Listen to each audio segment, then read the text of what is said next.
வெற்றிவேல் முருகனுக்கு அரகரோகரா. உருவாய் அருவாய் உலதாய் இலதாய் மறுவாய் மலராய் மணியாய் ஒளியாய் கருவாய் உயிராய் கதியாய் விதியாய் குருவாய் வருவாய் அருள்வாய் குகனே. திரிசூலம் மயிறுகுறி பால முருகாசரம். ஒரு நிமிஷம், ஒரு மணி நேரம், ஒரு வருஷம், இப்படி ஒரு 1000 மைல் பயணத்துக்கு ஒரு அடி எடுத்து வைக்கிற மாதிரி ஒரு நிமிஷமாக பகவானை இன்னைக்கு ஒரு நிமிஷம் நினச்சா போதும் அப்படின்னு நினச்சி தொடங்கி, அப்புறம் ஒரு மணி நேரமாக்கி, அப்புறம் ஒரு நாளாக்கி, ஒரு வருஷம் முழுதும் ஆண்டவனை நினைக்கிற போது, ஆன்மீகத்தில் இருக்கிற போது நம்மளை பற்றின விஷயம், இந்த உலகத்தை பற்றின விஷயம் எல்லாமே நமக்கு கிடைக்கிறது. எனக்கு பார்த்திங்கன்னா ஒரு 60 வயசு நெருங்குறேன். இந்த 60 வயசில் பார்த்தா ஒரு தொடங்க புள்ளியிலே மறுபடியும் இறக்கி வச்சுற மாதிரி இருந்தது. இந்த பரமபத விளையாட்டு விளையாடிருப்பீங்க. அந்த பரமபதத்தில் புண்ணிய கணக்குப்படி சர்வன்னு ஏணி, பல ஏணி வழியாக மேலே உச்சத்துக்கு போயிடுது. பாவ கணக்கு வரும்போது ஏதோ ஒரு பெரிய பாம்பு வழியாக வந்து மறுபடியும் தொடக்க புள்ளியே இருக்குது. இது பாவ புண்ணியம், நம்ம செஞ்ச செயலுக்கு விளைவு. அதை அனுபவிச்சு தான் ஆகணும். அனுபவம் என்ன வலிக்கானு அணிவிக்கலாம். இருட்டில் போகணுன்னு விதித்தாலும் நிலா வெளிச்சம் நமக்கு கூட வந்துகிட்டே இருக்கும். அந்தமாரி இறைவனோட துணை. நம்ம கர்மாவிலேருந்து நான் தப்பிக்கவே முடியாது, தப்பிக்கவும் நினைக்கக்கூடாது. இன்னும் ஏதாவது நினச்சிருக்கேன், இன்னும் ஏதாவது எழுந்து நிற்க முடியாத நிலையில் தான் நினச்சிருக்கனாலும் ஏதோ ஒரு சக்தி என்னை காப்பாற்றிக்கிட்டு தான் இருக்குது. இந்த பால் அதுக்குள்ளே ஒரு கொஞ்சம் உரமுறு குத்தி காய்ச்சி உரமுறு குத்தி அது வந்து தயிராகி, தயிரை நல்லா கடைஞ்சி மத்தாரை கடைஞ்சி அதுலேருந்து வெண்ணெய் வருது, அதுலேருந்து நெய் வருது. அதேமாதிரி வாழ்க்கையில் இந்த அனுபவங்கள் பட்ட அடி, பல அனுபவங்களை கொடுக்குறது இல்லையா. அந்த அடி நல்லது கெட்டது எல்லாத்துலேயும் நல்ல விஷயங்கள். நமக்கு நேரம் நல்லா இருந்தாக்கா அது நல்லதை எடுத்துப்போம், கெட்டது இருந்தால் மேலும் கெட்ட பாதையிலே போயிடும். அந்தமாரி தான் பட்டாலும் புரியல அப்படிங்கிறது செஞ்ச தப்பையே திரும்ப செஞ்சு சீரழிகிற மாதிரி ஆயிடுச்சு நிலமை. ஆனால் ஒரு நேரத்தில் நம்ம ஒவ்வொரு நாளாக செஞ்ச அந்த நாமாவளி சொல்கிறது, விடாமல் பக்தியை தொடர்றது, நம்மளோட ஒழுக்க மாற்றாமல் இருக்கிறது, இது ஒரு புண்ணிய பலன் மொத்தமாக சேர்ந்துருது. மொத்தமாக சேர்ந்தபோது நமக்கே தெரியாமல் எல்லாம் நல்லது நடந்து முடிஞ்சிடுது. அதெல்லாம் நம்ம மீறிய செயல் அப்படிங்கிறது நான் புரிஞ்சுக்கிட்டேன். நமக்கு கூடவே கடவுள் இருந்திருக்காரு, ஆனால் நம்ம அதை பயன்படுத்திக்கலை. மனசில் பக்தி, இறைவன், மகிழ்ச்சி இதெல்லாம் தான் உருவாக்குது. இது பார்த்தா இனத்தோடு தான் சேருங்கிற மாதிரி. நல்ல நமக்கு வாய்ச்ச நட்பு பார்த்திங்கன்னா, உறவுகள் பார்த்திங்கன்னா எதுவுமே நம்ம வளர்ச்சியை விரும்பாதவங்க தான் அந்த நெகட்டிவ் பர்சனாக வந்து அமைஞ்சிருது. காரணம், நான் நெகட்டிவ் பர்சனாக இருந்ததுனால நான் வந்து ஒரு தனிமையை விரும்புகிறேன் அப்படிங்கிற பேரில் என்னோட தாழ்வு மனப்பான்மை காரணமாக ஒரு நல்லவங்கள்ட்ட பழக முடியாத ஒரு நிலைமை ஆயிடுச்சு. நல்லவங்களோட பேசுறது, பழகிறது, அந்த நகைச்சுவை உணர்வும் இல்லாமல் போச்சு. இப்போ எப்போவுமே மகிழ்ச்சியாக இருக்கிறவன்ட்ட மகாலட்சுமி தங்கியிருப்பான். சோகமாக இருக்கிறவன்ட்ட அந்த சோகமாக இருக்கிறவங்க தான் தேடி வந்து பழகுவாங்க. அந்த விரக்தியில் அந்தமாரி இருக்கிற போது அந்தமாரி நண்பர்களாக வந்தாங்க. அவங்க வந்து அவங்கக்கிட்ட இருக்கிற குறையை விட நம்மகிட்ட உள்ள குறைகள் தான் பெருசுப்படுத்தி பேசி அதில் ஒரு சந்தோஷம். நம்ம ஒரு வீடு வாங்கினா கூட, ஏன்னா உன்னால் அடக்க முடியுமாடா, உன் சம்பளத்துக்கு முடியுமாடா. அதாவது சம்பளங்கிறது நம்மளோட வேலை அதிகமாக இருக்கும், குறைச்ச சம்பளமாக இருக்கும். அப்புறம் வேலையும் சமமாக இருக்கும், சம்பளமும் சமமாக இருக்கும். அப்புறம் வேலை கம்மியாக இருக்கும், சம்பளம் அதிகமாக இருக்கும். இப்படி ஒரு விதிமுறையில் இருந்தபோது நம்ம அந்த நேரத்தில் வாங்கி அந்த வீட்டுக்கு கடன் அடைக்கிறோன்னா, இப்போ பார்த்திங்கன்னா அந்த வாடகைங்கிற பணம் வந்து லோன் அடைஞ்சு முடிஞ்சிருக்கும்.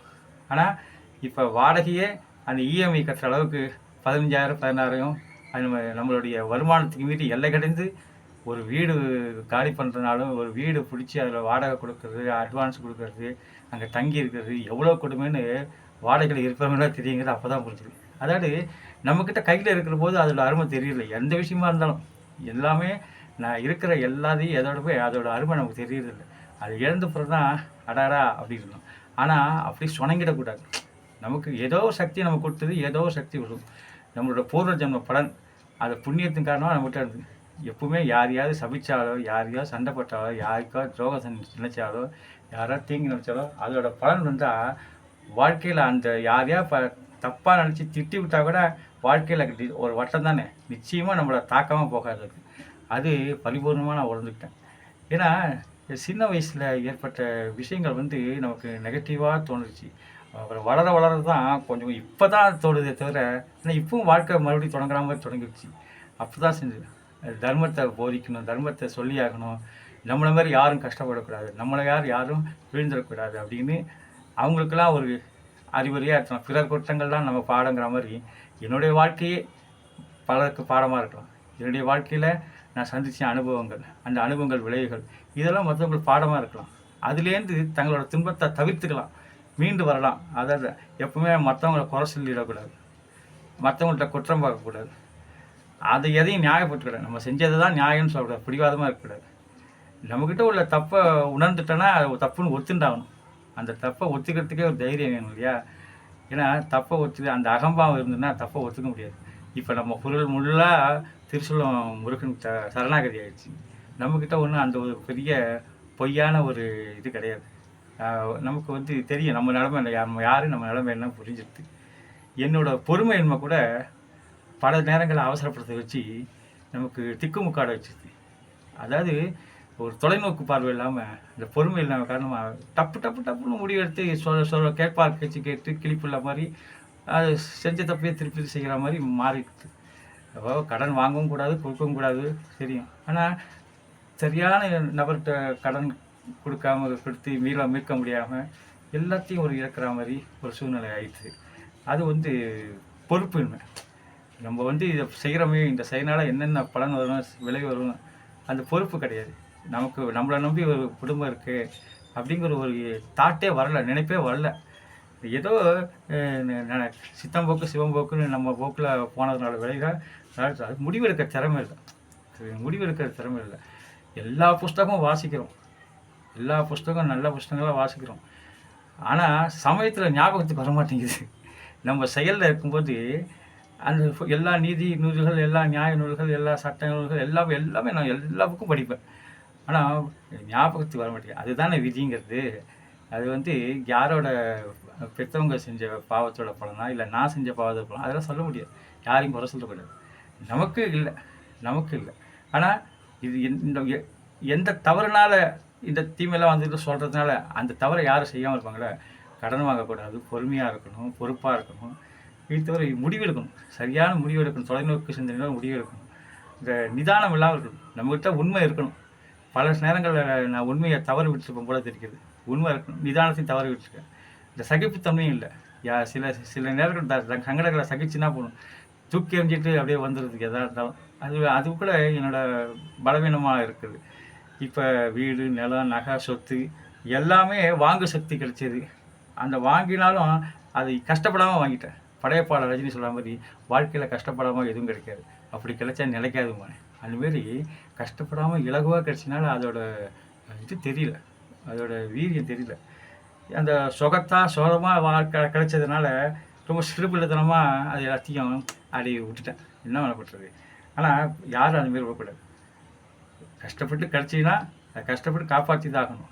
அது தவ வாழ்க்கை. நம்ம வாழ்க்கையோட தவமே இருக்கிறத இழக்கக்கூடாது, இல்லாமல் சொல்லி விரும்புகிறதோட செல்லாக வேணும், இல்லாததுக்கு நினச்சி வருத்தப்படவும் கூடாது. இருக்கிறத அதிகப்படுத்திகிட்டே இருக்கணும், நம்மகிட்ட இருக்கிறத நினச்சி பெருமை பண்ணணும்.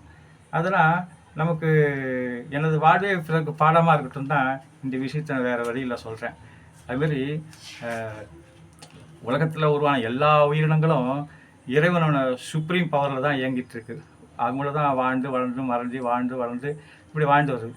ஆன்மீகத்தில் பல விஷயங்களை சந்தோஷம் காரணமாக வியப்போட வினாக்களோட நம்ம தொடர இல்லாது. ஒரு முன்னறிவு வேணும். கம்ப்யூட்டர் பற்றி பேசணுன்னா முன்னறிவு வேணும், விஞ்ஞானம் பற்றி பேசினா ஒரு முன்னறிவு வேணும், அதேமாரி ஒரு ஆன்மீகம் பேசினா அதை பற்றி தான் முன்னறிவு வேணும். அந்த முன்னறிவு என்னென்னங்கிறத பெரிய பெருங்களை தெரிஞ்சுக்கணும். நமக்கு தெரியாட்டா கூட கண்ணதாசன் அவர்கள் அர்த்தமுள்ள இந்து மதத்தில் எழுதியிருக்கார் இல்லையா? அவர் வந்து கடவுள் இல்லவே இல்லை, அந்த ஒரு குரூப்போடு சேர்ந்ததுனால சகவாச தோஷம்னு அவரே சொல்கிறார்.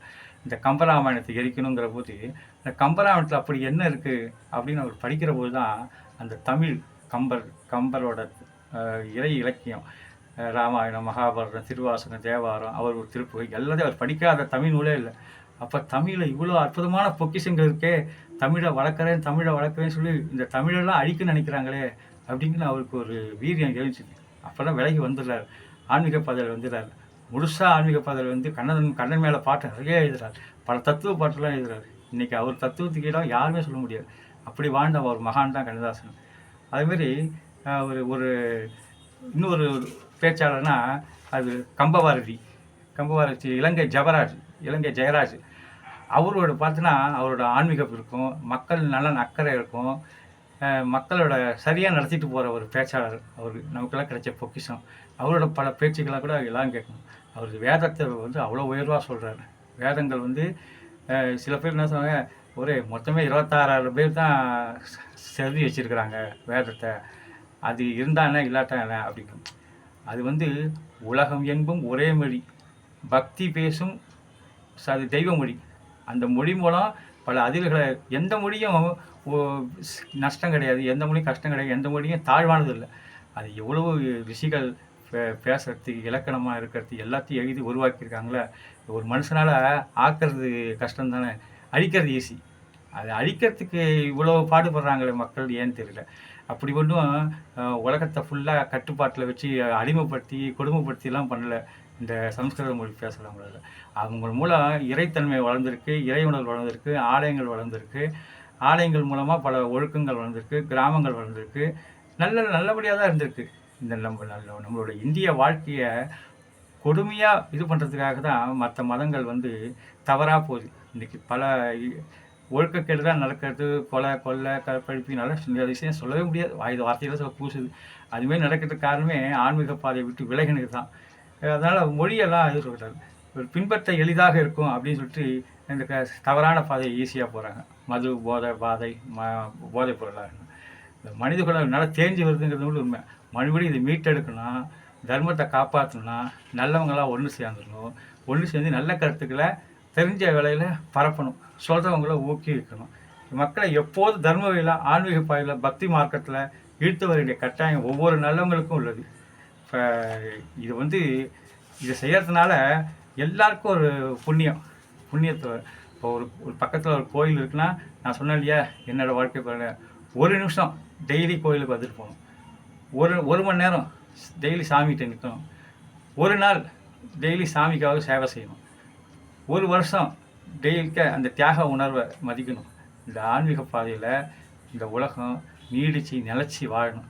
அதுதான் எல்லாருடைய விருப்பமும். வெற்றிவேல் முருகனுக்கு அரோகரா, வீரவேல் முருகன், திருசூல மயூரி பாலமுருகா சரணம்.